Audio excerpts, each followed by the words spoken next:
Are you a fan of 2K? Do you do anything with 2K?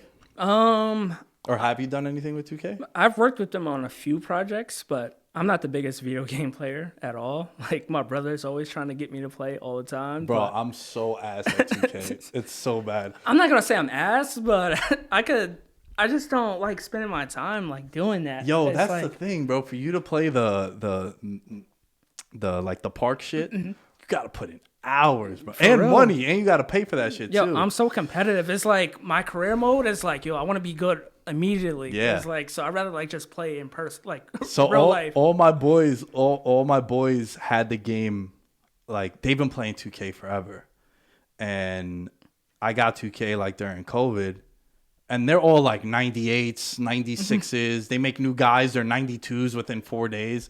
So I made my guy, and then I spent like $40 to get the CV, and I get him to like a 80 or 85, whatever one it is, which is like as high as you can get him, and then you got to work them. But I hate playing career mode, like or franchise. I hate that shit. I like playing online, but my guy sucks. So like, it's not that I'm trash.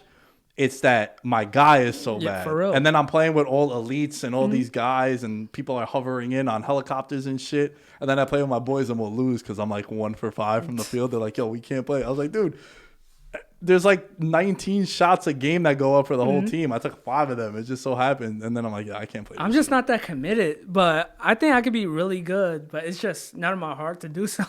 But my brother's like always trying to get me to play. But for like story wise, like working with them, it has been awesome. Like every time they have someone on the cover, they're like, "Hey, do you want to interview him?" Well, that's I'm why like, I brought pretty it cool. up, because I know you've done some big covers where you've revealed it.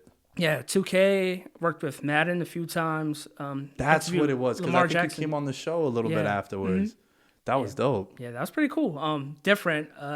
He's not really talkative like that, but it was pretty awesome like to see a different side of him as well. Yeah, that's a weird thing, man. Some athletes don't really go on.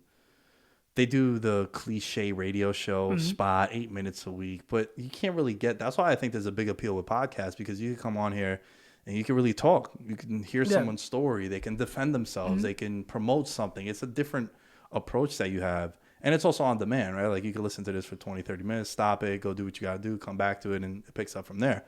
Whereas if you do a radio spot, it's like they got to get their shit in, because they only have X amount of times, and they get asked the same questions like, "Oh, how are you preparing for Pittsburgh this week, Lamar?" And it's like, "Oh man, I get it."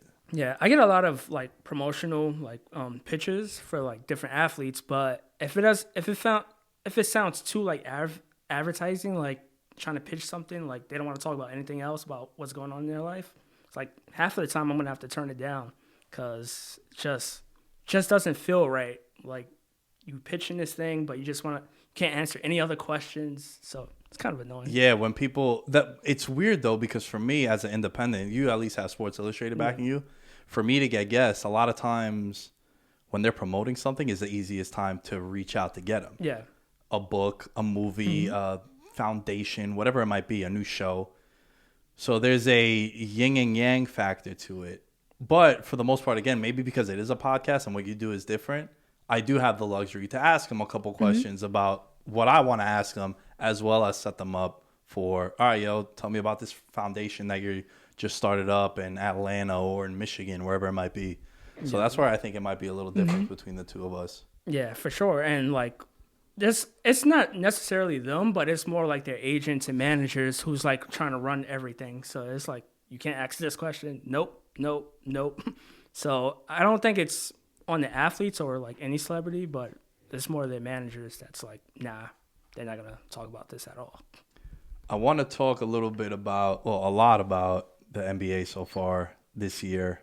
Everyone's played roughly 25, 30 games, All-Star break coming up. I want to start off a little bit with, like, how you feeling about the season so far, man? It's been a little wacky, right? There's still no fans. Seems weird. It seems like they're still in a bubble, but they're not. Guys are getting injured, and I think it's because some of the guys that you're seeing get injured played lengthy playoff runs, and then there was no real offseason to just relax. And then there was no training camp really or a preseason. For as lame as it is, you need to have that, at least to get acclimated to the speed again. And then you're seeing calves be pulled, right? Anthony Davis. I know that's devastating to your fantasy team right now. Top of the food chain, they always come after you. And then you see all these guys missing time for various reasons. How do you just overarching outlook on the season so far in the NBA? It feels like one long season from last year. It just feels so weird. And a lot of these teams, you could see it like they needed that training camp, as you mentioned. The Lakers, like they went right back into it, like right after winning the championship. And a team like the Heat, who like worked their asses off to get there, and now you see like they're drained already. And Jimmy Butler was injured a few times. Tyler Hero is like having a down year, so I'm excited to like watch basketball, but at the same time, there's a pandemic going on as well. So it's like, should this be going on? Like teams are still having outbreaks, as you can see with the Spurs like 2 days ago, and like they're still postponing games. Oh, the Wizards like 3 weeks ago. Yeah, Didn't they have like 9 guys ridiculous. out? I think they had 7 guys and they called people up from the G League team. It's like, yo, how do you do that? And then and they're like talking about having All-Star right now, like March 7th. How you feel about that, man? See, I'm like the biggest All-Star guy fan. Like last year was like my first time ever like experiencing like in person, like going to the game and like having to interview a bunch of players. But it's like we're in a pandemic right now, and I don't think that's the best thing. Like getting guys from different teams all together. And hold on, not even that. The best fucking guys from every team too. Yeah. Like if I'm an owner, if I'm Mark Cuban, I'm like, yo, I don't want Luka going to this thing. He's gonna come back get the Rona. We're already struggling. We're not a team that's like, you know, we're 13 and 15. I got the standings in front of me. KP's in and out the lineups every other week. I send Luka to the All-Star game. He comes back. You know, knock on wood, this dude gets Rona. He's out for 2 weeks. Goes my season. So not only is it a pandemic and you're getting all these players, you're getting the cream of the crop from all these teams coming to one place. And they're going to Atlanta, which is basically open. Yeah, that's another thing too. Not the best place. But yeah, Lou Williams knows all about that for sure. But yeah, the season just feels weird. Like it helps me in my business, obviously, but well, even me too. Like football just ended, and the two sports that carry the program throughout the year. So the show there's two kind of shows. You get a podcasting show, which is long form conversation. You just get to relax and just really just talk and get to learn the guests. And then every week you're gonna get like a current events, sort of what's going on in the sports world kind of thing. And at its core, I got football September to February, and then February to June, I got the NBA, mixing in NBA throughout the NFL season as well. And then I have those 2 months where I'm just leading up to football because there's so much coverage there too. So I feel you where it's dope for us because we have content, we have something to escape to, but it does feel weird watching it, especially with the pandemic ultimately. But then these dudes are getting hurt because I think everything is being rushed and accelerated. Yeah, and like you mentioned, it's like we want to see these guys play, but at what expense? Like you've seen these guys get injured, and like, well, I'm if it's the NBA Finals, and God forbid, but someone like LeBron catches like the virus. It's like LeBron catches the virus, they're moving the. they're gonna move everything. Yeah, we're postponing it for about a week till he get cleared. But like that's just the thing, though. It's like it's not smart, but I understand like you have a business, like, and these are people's jobs. Like even not the players, like they're millionaires and stuff like that, but it's like people that work at the arena. Like this is their livelihood. They need this money. So I understand the business side of it as well. I want to talk a little bit about Steph Curry, bro, because there was a lot of talk on NBA Twitter this all season, like, oh, is he shot? Is he done? And then Clay goes down. This dude's having a monster year. He's ridiculous. It's on pace or surpass certain aspects of his unanimous MVP season. Yeah. This is also the Steph Curry I thought I was drafting last year at number 2 overall. But, yo, Curry, we'll save that for a different conversation, bro. How you feel about Curry, man? Because I do think that last year you heard a lot of things about the Damian Lillard, right? And I know him and Dame, it's weird because people think as if they were to switch spots, it'd be the same success.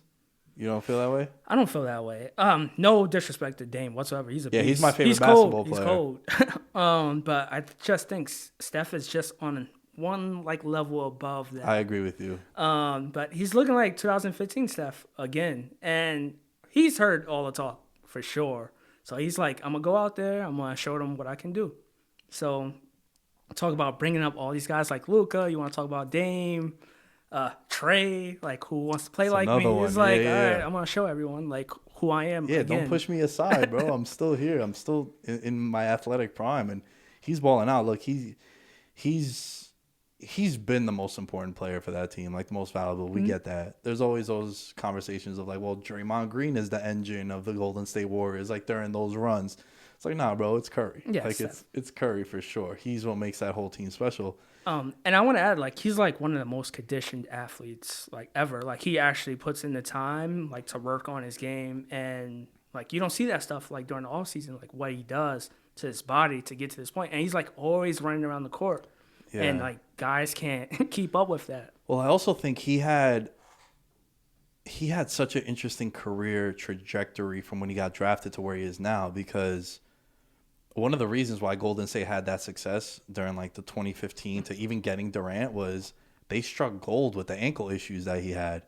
Because when he won MVP, bro, he was making like what $14 million a year. Yeah. I think like David Lee made more money than him. He was Exactly. the best player in the league. So there is a lot of luck to that too, where they draft him. He goes to Golden State. Like I always have this argument with my friends because I'm a Knicks fan. Are you a Knicks fan? Like what team do you root for? Man, I don't have a team. I've You know? always been a player guy. So it Okay. was Jordan, Kobe, and now I can't root for the Warriors, but I'm a big Steph guy for sure. So like with the Knicks, like it's always the oh man, we could have had Curry one pick away kind of thing, and it's like bro, he had ankle issues, right?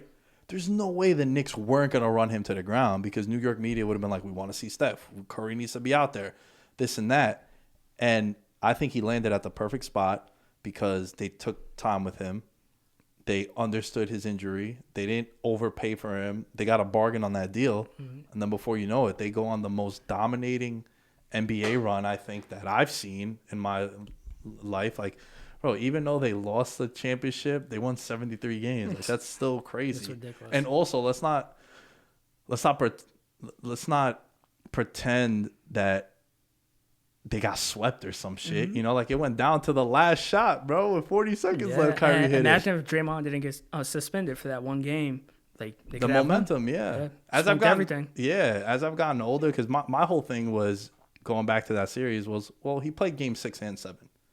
So I get that he got suspended for game 5 and they won that game in Cleveland and the momentum shifted. I totally understand that and I respect that. But also he played game 6 and 7. It's not like he missed the rest of the series. So I've always been like, depending on who I talk to, I kind of like a chameleon. I'll blend in with whatever I know. side. It's like, but you got to think about it. Like they returned back home to Cleveland. Like they had all the momentum. That's so true. They won that game, and then every man for themselves. Game Game 7. It's 7, like, yeah, all right, yeah. And LeBron's, I think he's 2-0 in game 7s. I don't think he's lost. He's ridiculous. Yeah, man. Yeah, that's another guy we could bring up too, man. Yeah, what? 18 years, bro. Just 36, like still looking young, and all these guys. Like I was trying to see who was guarding him the other day, and it just made him look so small. Like got right through him and like dunked it. I was like, yo, how is he doing this at this age? And he's amazing, and he actually invests himself. Like he puts in the money to like work on his body, and I don't think other athletes are doing it like that. Besides like Tom Brady. yeah. Well, those are the two guys of this Yeah. generation that define it in the NFL and in the NBA. Dude, 18 years and you're winning championships and you're still the best player in the league. That's absurd. He's ridiculous. It's really crazy.